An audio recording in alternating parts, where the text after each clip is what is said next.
serious, man. You cannot be serious. Wayne Carey is the duck, and that is the man you can see on screen, or you'll hear him speaking if you're listening to this and not watching it. How are you, Wayne? I'm very well, Sam. Weather's getting a little bit better here in Melbourne. We've been able to get out. The birds are chirping a little bit. The lawns are being mowed. So just puts you in a better mood when the sun's out and it's not pissing down with rain all day. What about yourself? Where are you at the minute? No, we're at a place called Fraser Range, which is at the start of the Nullarbor, about to have our trek back home, and it is and weather's shocking here, very cold indeed. So you're doing better than us, having come down from the north of Australia in 45-degree heat. We're now back to reality, Duck. And you've got nothing to whinge about the fact that it's called Fraser Island. Is it named after someone? Is it not named after someone? Is it? No, it's a cattle ranch. I presume. I don't know who. It wouldn't be named after Malcolm Fraser, would it? No, it wouldn't. That's a joke. I wouldn't have thought so. No, I wouldn't have thought so. Because John Kerr sacked Gough Whitlam and installed Malcolm Fraser as the Prime Minister back in the 70s. I do remember, Malcolm. I just want to say, I know we're going to get onto some serious topics, but you're up there swanning around, diving in waterfalls and little creeks and wrestling crocodiles and fighting off flies with your hair nets and all of that sort of stuff. But you know what? The average punter here, having young children, I'm going to have Santa photos. So last night I had to trudge into the middle of Melbourne when you've got every Tom, Dick and Harry thinking the same thing, and you're sitting down. Why is it all the kids are scared of Santa? So Cole's first experience, went to hand him to Santa and just burst into tears. Just did not. I know. Did not want a bar of it. I know a lot of kids, and now this is the society we live in. Now it's not. You're not actually invited to sit on Santa's knee in case he touches the kids up, which is what's going on. So they can either. He asked me to sit on his knee. He asked me to sit on his knee. No, he didn't. He didn't. But the kids, none of the kids. Carter was a bit wary, but in the end, they got a photo. It was a bit, it's one of those ones where they're trying to smile, but they're not real happy. No, and you got to go through a Santa admission course. They got to check your record to see that you're not charged with anything. So you've got to have working with children's. I would have thought to be a Santa. That's right. You can't just put a fat suit on, a beard, and go and sit in a chair and have kids come and sit in your lap. There's a whole lot of procedures you've got to go through these days with what's been going on in the preschools. Well, look, don't turn anything into sinister. I was talking about Santa photos, right? And how kids are scared of Santa, and you turn it into Wayne Gacy. You turn it into Wayne Gacy from the... We don't want Carter to come home in tears saying Santa groped him while I sat on him. Well, there wasn't. No, our Santa was a good Santa. The kids were just very sad. Oh, good Santa. There's a movie out called Bad Santa. Well, there is a movie out called Bad Santa. What's his name that plays? What's the actor that plays Bad Santa? He's in Landman. Oh, he went out with. Who did he go out with? Angelina Jolie there for a while. I can't even think of his name. Billy Bob Thornton. Billy Bob Thornton plays Bad Santa in the movie, and he's in a great series called Landman. Billy Bob Thornton. If you and Sue are just bored, sick of playing with flies and lizards and everything else up there, just put Landman on. Now, I'm not going to dwell on this, Duck, but a very big day in Melbourne today. Tears, I think, are going to erupt in Parliament today because the Pol Pot government of Jacinta Allen are about to apologise for the 800th time for This is part of what they're doing. This is the apology to the Indigenous people again. And this is part of what they're going to apologise for. We say sorry for the wealth built on lands and waters taken without consent, while First Peoples were locked out of property. We say sorry for the silencing of language and the erasure of words. Where they are apologising that we don't speak Aboriginal language in Australia or in Victoria because we came and built the city on their land. Can you believe? I saw that. I saw that on the news last night. That was all happening, and as soon as I watch something like that on the news, I think, well, Sam's going to blow his turkey hair off. He's going to be up in. He's going to blow his top. Blow his turkey. I just knew that this was going to come today, so I watched the whole thing.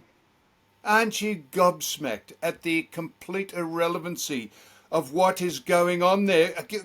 Why are the? How many times can you apologise? How many times can you pay people money back for what you think people have done to them? How many times can you apologise? What is the point of an apology if you keep doing it? All these people the cow eyes. They said there was tears. She's going to make an announcement. Could she fix the state? Could she do something? Could her government do something about wresting this state from the complete parlous areas it has dropped into? It's become dystopia. They should make number plates. Victoria, the dystopian state. The dystopian state. It'd be fantastic. They could concentrate on completely irrelevant things to 98% of the population, and I said at least whatever Jess Wilson, her name is, who's the leader of the opposition. She said, "Well, we'll be just completely annulling all this nonsense." It just goes on and on. There's got to be things that you can do for the community that people are interested in. Well, hang on. I've just got to pull you up there because. Good. It was Jess not all that long ago that you were having a crack at because of her age, and you said she mightn't be any good. But all of a sudden, by the way, her popularity, Sam, according to the polls on the news, her popularity is going through the roof. She's actually growing in popularity, and that also made me think when I saw that you were saying, oh, well, they've put this, young Sheila on and they've done this and they've done it. I said, give her a go, Sam. Remember? You're like the Daily Mail. I never said anything about that. Give that young Sheila a go. She mightn't be any good. I said, I hope the woman who is 35 years of age will have a bit of spine and push back on some of the nonsense that is going on. That's what I said. I didn't say she... I might have ad-libbed a little bit. You're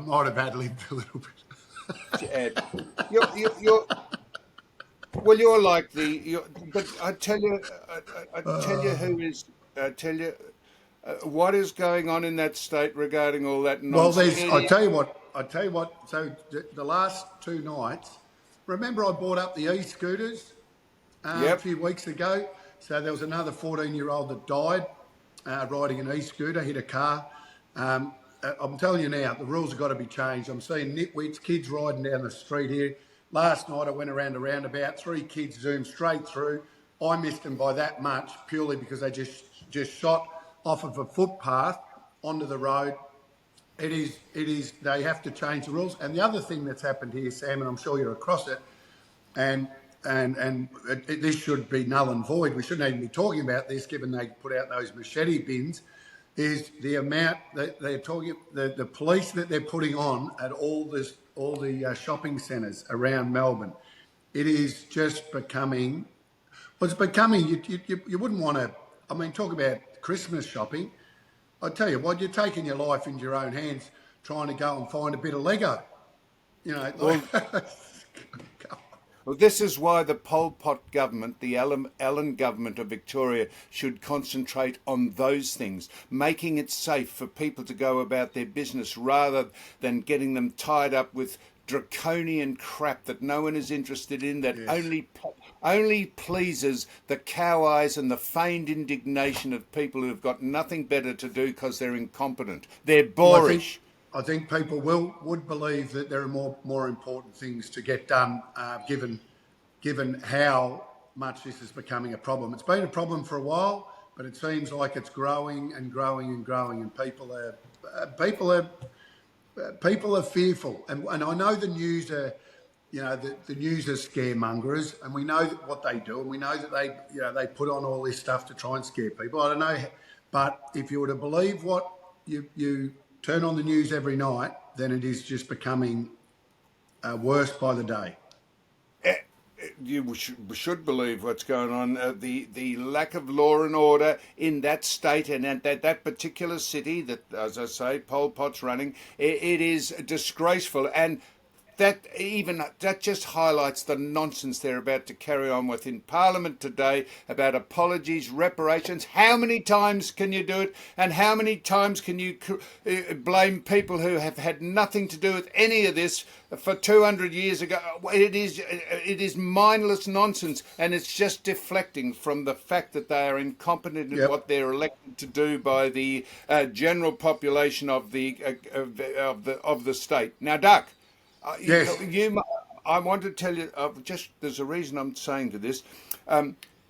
In order to have a successful, not where we're successful, in order to have a podcast where we have a diverse range of views, when you say something, I generally take the opposite stance so that it makes you think, and vice versa. And I'm saying this about the e-scooters now.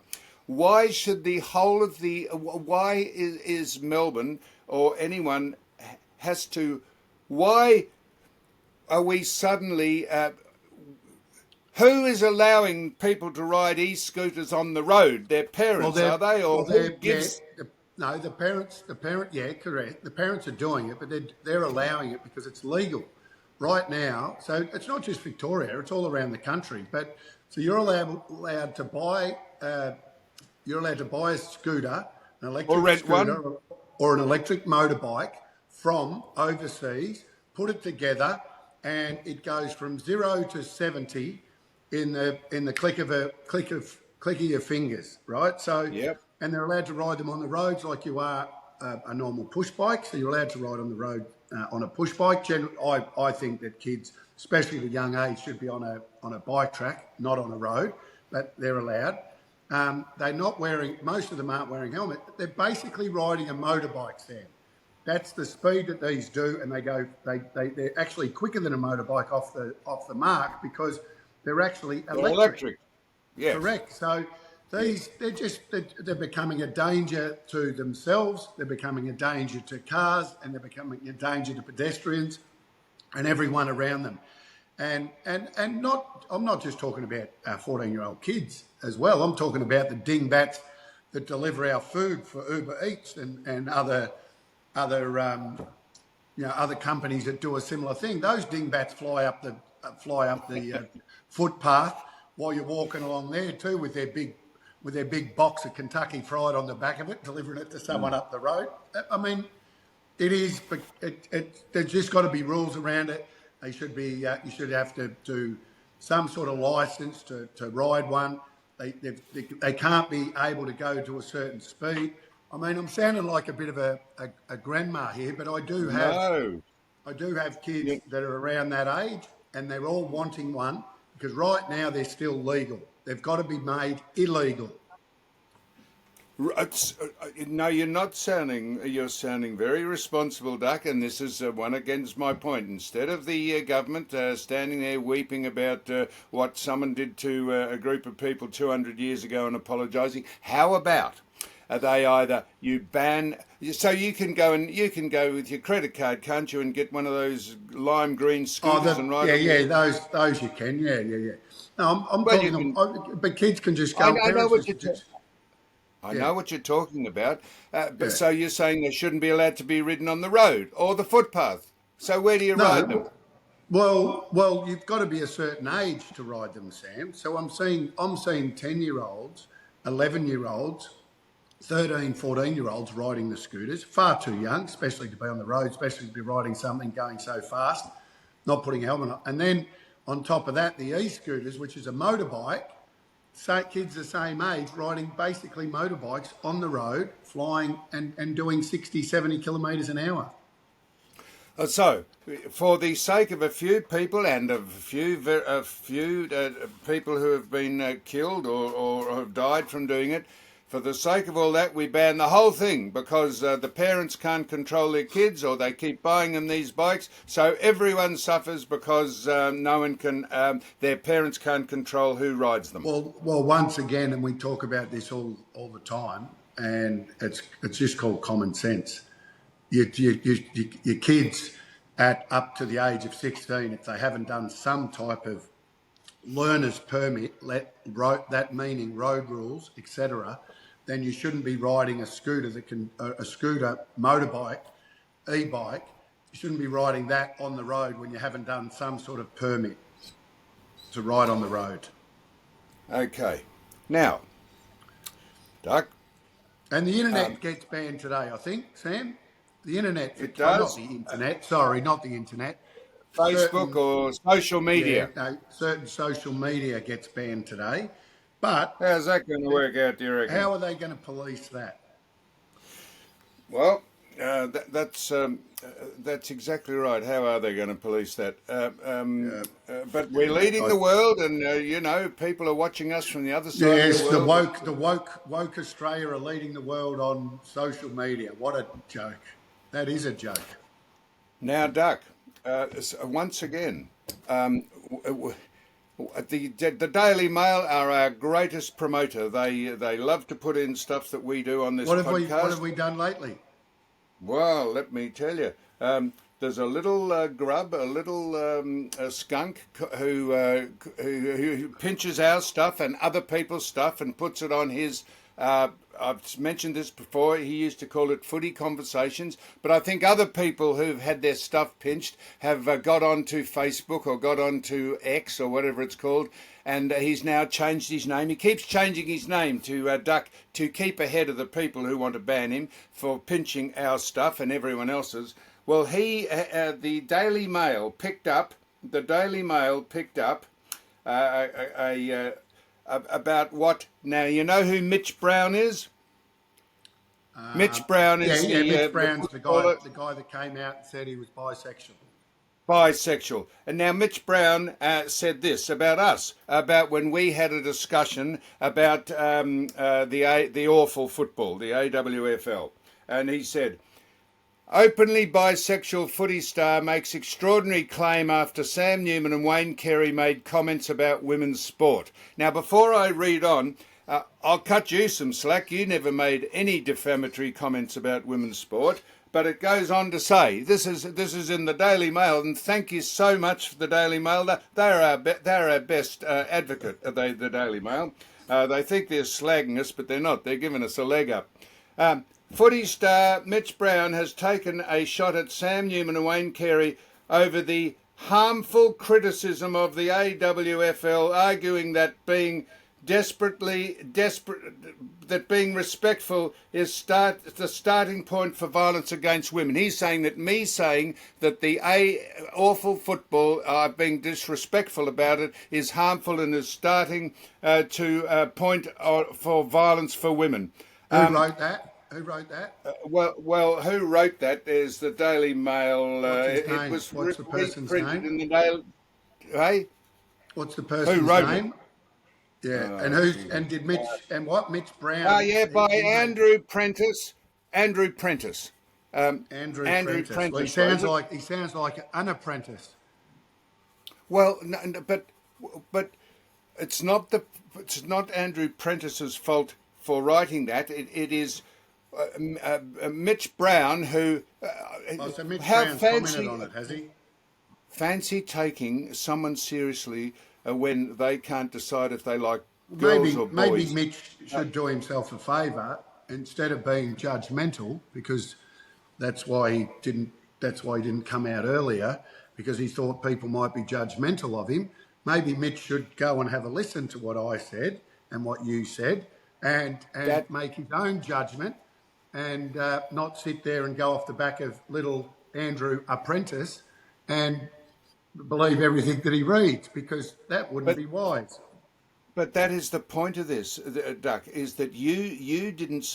So Mitch Brown, who, as I say, if you're that confused and you can't decide if you like girls or boys better, maybe you're confused about what you said. You stuck up for the women's football, and I, as part of being just the devil's advocate, said, "Oh no, I don't think it's any good, and they're losing a fortune and all that." But did they report what we said last week when I said I took you on face value, Duck, and I said I watched the whole of the grand final between the two sides, North Melbourne and Brisbane or whoever they were, and I said I enjoyed it. I thought they played well. I said their ball handling wasn't up to scratch, but you could cut them some slack for that. I said it was umpired well. I said I thought the entertainment at half time was okay.